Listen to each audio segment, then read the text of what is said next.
A changing British culture leads two people to feel a little stuck. I discuss this and more on today's episode.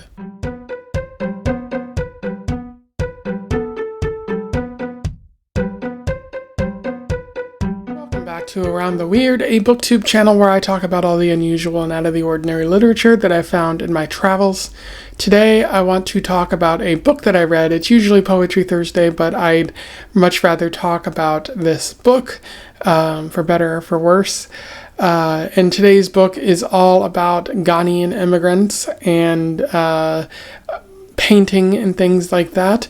I am referring to Fill a Yellow House by Sussie Anie, which was published in 2022. For those who don't know, Sussie Anie is a Ghanaian British writer who has written a couple of short stories and poetry, I believe. But they haven't written much else. This is their first book that they published, and it kind of shows. They're a fairly recent author. I do kind of look forward to more from them in the future. Hopefully, they can definitely improve on what they've written here. Short story or long story short, I didn't like this. And I am kind of hesitant to talk about books I don't like on this channel because, life is short and you might as well just talk about the things that you do like. But every so often I like to catalog, like a middling book or a book that wasn't so great, just to show a variety of literature out there and also highlight maybe why they weren't actually that great. So even though this book came out, 3 years ago, I'm still going to spoil it in the summary section just because I don't intend to recommend it. But if you want to read it first, you can go ahead and do that and then come back and talk with me about the book if you're interested in doing so. But without further ado, let's talk about To Fill a Yellow House. I'll do a summary, a little bit of analysis, and we'll move on from there. So To Fill a Yellow House focuses on two characters. Kwasi, a young Ghanaian immigrant in London. We see him first in 2008, and the story follows him up till 2016. He's very shy, but he loves making art, and he has lots of aunties. He's being raised by his mother because his father is back in Ghana and around the world working on an unclear business. His dad calls him from time to time, but Kwasi doesn't really feel close to him. The story also focuses on Rupert. He is a shop owner. He owns a place called The Chest, which is kind of a charity. People donate a lot of goods, and although business was once pretty good, and he engaged in a lot of social causes with his wife, unfortunately she died. And there's some speculation that he might have had a part to play in it because she was sick and he might have poisoned her, but it's never really explicitly said that happened. And so Rupert's been grieving for a while, and his children want to take over the shop and transform it, but Rupert's not really sure that he wants that to happen, but he also doesn't really want to stay around the shop anymore. So that's all happening around the story. There is a city council meeting where Rupert is trying to get some funding to transform the chest into something more, but he runs headfirst into Councilman Obi, who is promising money but also wants to use a lot of the money for building up very expensive housing. Essentially, gentrification seems to be happening in this area of London. Kwasi, meanwhile, finds himself attacked by very mean students, including a cousin of his who is Obi's son, a boy named Jericho. And they try to get him involved in their criminal acts, selling drugs and guns and things like that. But Kwasi doesn't want to really participate in that. But crime and shootings begin rising in this area, and in order to get away from Jericho and everyone, Kwasi begins spending more time at the Chest with Rupert. Rupert really appreciates his art. Kwasi has done a couple of drawings of the Chest, and Rupert likes that, and he even offers to throw an art exhibition at some time to to showcase his talents and also help the chest a little bit. But Rupert or Kwasi's aunties don't really like the shop because they believe the rumors about Rupert, and Kwasi still decides to spend some time there. At the same time, the chest is getting vandalized, which it's heavily implied to be the fault of Jericho and his friends, punishing Kwasi for running away from them. And Jericho continues to pressure Kwasi. Rupert plans the art exhibition, which he thinks money from Councilman Obi is going to make things work out there. But later we find out that Obi is not going to grant this business the money because it's non-traditional and whatnot. And Rupert, who has been sober for some time, begins using drugs again. And Tulip, meanwhile, Rupert's daughter, or a friend of his daughter, sells Kwasi's art to a dealer and says that this will get Kwasi's name out there and be very good for him. But Kwasi is unhappy that she did that without his permission. And then Jericho finally pressures Kwasi to sell drugs for him, to deliver them, or otherwise he'll tell Kwasi's aunties that it was his idea, and then Kwasi is going to get sent back to Ghana to be with his father. And he goes and gives the drugs to the people that are going to then be dealing them. And then when he gets back to his part of town, he sees that the chest has burned down, which again, it's heavily implied to be Jericho or somebody similar's fault. And so Kwasi is kind of blamed in the community without officially being arrested, and he decides to stay with Rupert and his friends at that time because he doesn't feel that his aunties understand him anymore, and so he's making plans with Rupert on what comes next and all of that. And then finally his dad shows up, and his dad talks with him, tries to convince him to move back to Ghana with him, because it seems like Kwasi will have a better time here. He feel like he might be out of place in London. But Kwasi says, a home is where you make it. And so I'm intent on staying here. I have a couple more years of high school and then I'm done. And I want to go do art and something like that. His father doesn't really understand that, but his father says that Kwasi can stay with Obi in Jericho, which doesn't really seem like a win there, but the book kind of paints it as one. And as the story comes to a close, Kwasi is living with Obi in Jericho and remarking that things are going pretty great and he has high hopes for his artist future and working at the rebuilt version of the chest. Rupert, meanwhile, goes off and does something of his own to get away from the feelings of grief that he's been feeling for a while. And it's also noted that Brexit is coming up because this ends in 2016. In terms of analysis, there's a little bit worth talking about with To Fill a Yellow House. Ultimately, I feel like the story is a collage of ideas that never really come together, and there's a lack of solid execution. But one of the ideas that Anie is talking about is feeling stuck, because both Kwasi and Rupert feel trapped by the world around them. Rupert can't move on from his dead wife. He feels stuck at the chest where he doesn't want his daughter to kind of take over and transform it into something that's unrecognizable, but he also doesn't want to stay there. He only has the memories, and the community members' behavior and attitudes are filling him with a lot of anger because they seem unwilling to change to the changing times around them. But he doesn't really know how to sort of move beyond all of that, at least early in the story.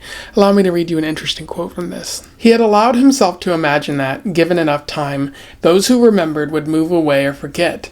But Tulip's face makes it clear. His story has been told again and again over dinner tables and school gates, at barbecues and over the telephone. He has become a strange and lonely man, a weirdo who may have drugged his wife to death, and worse, a mangled version of Jada suffers on in rumors people tell.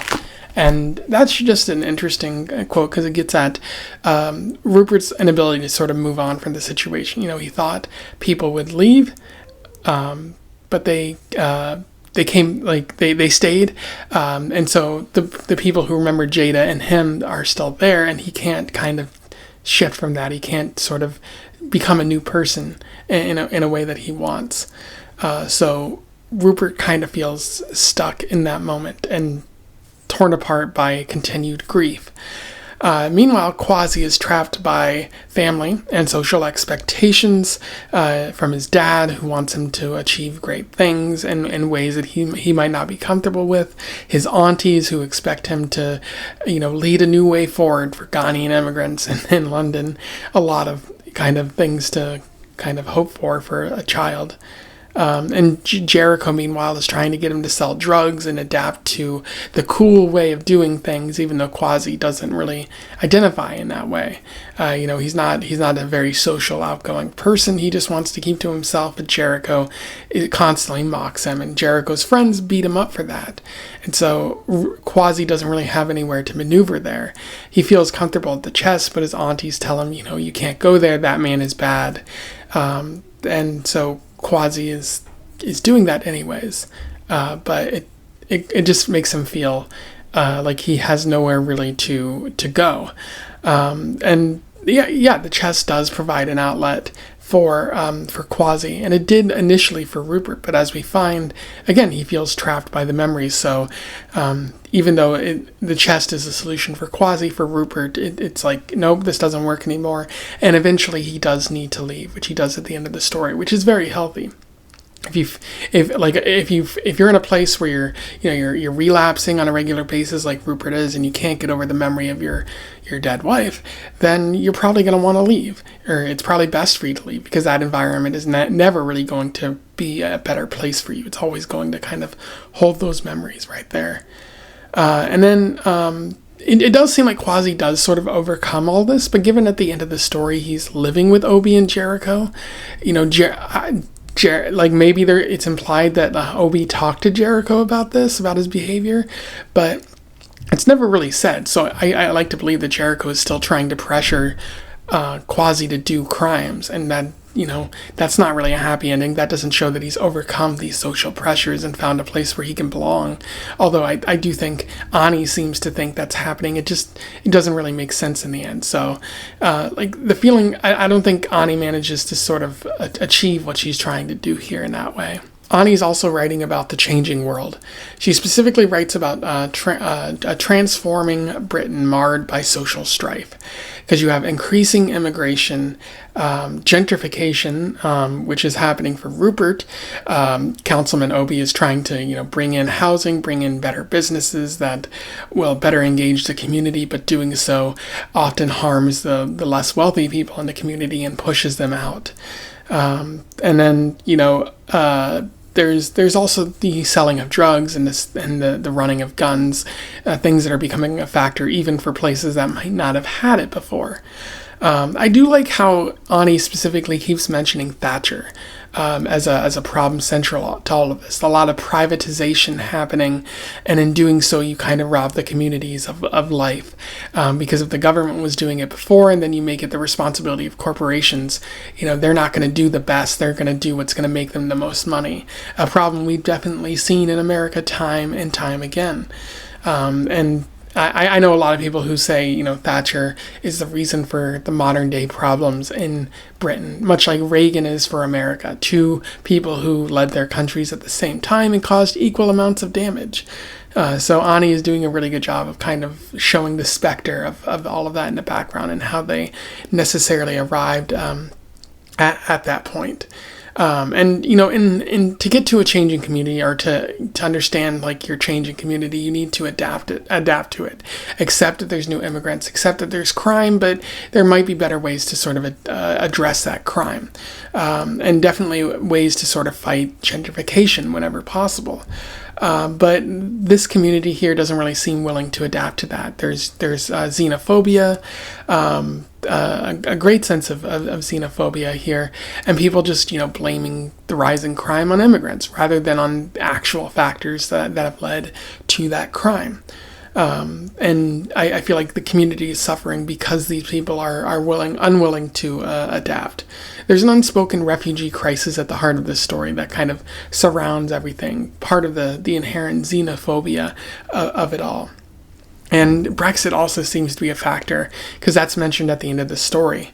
And it is kind of interesting that there's some hope for Kwasi at the end of the story. But given all that's happened with Brexit and the increased xenophobia at the migrant crisis that developed as a result of the many wars in the Middle East, like that doesn't really seem like it's going to be a much better ending for Kwasi as a result. I do think in some cases Anie manages to somehow accidentally justify this xenophobia because these people are saying, these immigrants are causing crime into communities, and that's not necessarily true. But also, yes, it is in this story because Jericho and his friends are selling drugs and selling guns and maybe also burning down businesses. They're causing all of this crime. And there might be some background factors, but Anie's not really addressing them. And so it seems like she's justifying the xenophobia. Like, yes, these people are right to fear immigrants in their communities. I might be overreaching with that or something or placing like a meaning there where there is none, but it does seem like that's at the heart of the story as well. There's other things I don't necessarily like about this as well. Some of the plot threads just seem to be dropped. It's never really addressed if Rupert killed his wife or not, and maybe it doesn't really matter, but that seems like it's going to come into play, and it doesn't seem to matter at all. There's vast stretches of nothing in this story in particular, where it just feels like Kwasi and Rupert are just going through life and things are being thrown at them, but they never react. And, then the end of the story happens. It doesn't really draw you in that way. And there's a lot of beautiful writing, but Anie's not doing anything with it. The characters feel too passive, and there's poor characterization as well. And the ending feels very weird too. It's a pretty interesting story, but at the end, like Rupert just leaves and Kwasi decides to stay in Britain, and then they talk about how he's living with Jericho, but it never really addresses how Jericho's caused problems for him before, and why isn't he doing it now? Maybe that's just something you have to live with or something like that. But it portrays it as a positive ending, and I don't necessarily think it's as happy as an ending or as optimistic as an ending as it should be. Which, given, what happens in 2016 for Britain, I think, maybe it's best that Anie didn't really continue the story because, it doesn't really look very positive during those Trump years, during those Boris Johnson years and whatnot. But I do have to wonder, what the ultimate message is of the story. What is Anie trying to say? It's never really clear what she's trying to say. Is she trying to say that life is full of suffering and, oh, well, that's just going to happen? Because, again, I don't think Kwasi or Rupert ever overcome their difficulties. And is that just what happens in life? Sometimes you don't overcome them. Sometimes, you can just hope to move on and live in a better world, or try to make a better world for yourself. Because that seems more along the line of the meaning. But I don't think Anie does enough work to sort of get to that point. It's really hard to decipher this story at times. And because of the poor characterization and the very go-nowhere plot at times, it doesn't make matters any better. Anyway, those are my thoughts on To Fill a Yellow House by Sussie Anie. It was, not a very good story. Certainly not one that's worth checking out. I checked this one out from my local library, and I did so at random. And sometimes this happens. It's not dreadful, but it's also not very good. So maybe skip this one. Probably not worth checking out. But I do think that Sussie Anie, if she continues to write, might write some more high quality work in the future. Everyone's first step into the world of literature might not be the best, unless you're, John Williams, the guy who wrote that one book that I'm forgetting the name of, Stoner. He did a pretty good first one, which was technically his second one. So feel free to ignore everything I just said there. But yeah, not a big fan of this. If you have different thoughts about it, let me know in the comments below. Otherwise, don't forget to like, share, and subscribe so that more people can find out about this book or this author if they don't already know. I should point out that this was supposed to be for Black History Month, but I managed to get to it a bit earlier. So, not necessarily a bad thing, because it's important to read Black writers outside of February too. But I will also point out that Sussie Anie might not identify as Black because she is Ghanaian. So, people who come from certain African nations say, "Oh, I'm this," rather than Black. The Black diaspora is a whole separate thing. But I'm willing to count it for now until someone tells me otherwise. But yeah, other than that, join the Discord if you want to have further conversations about these sort of things, which there's a link to it in the description. And until then, I wish you the best of luck in your weird and yellow house-based travels. Farewell.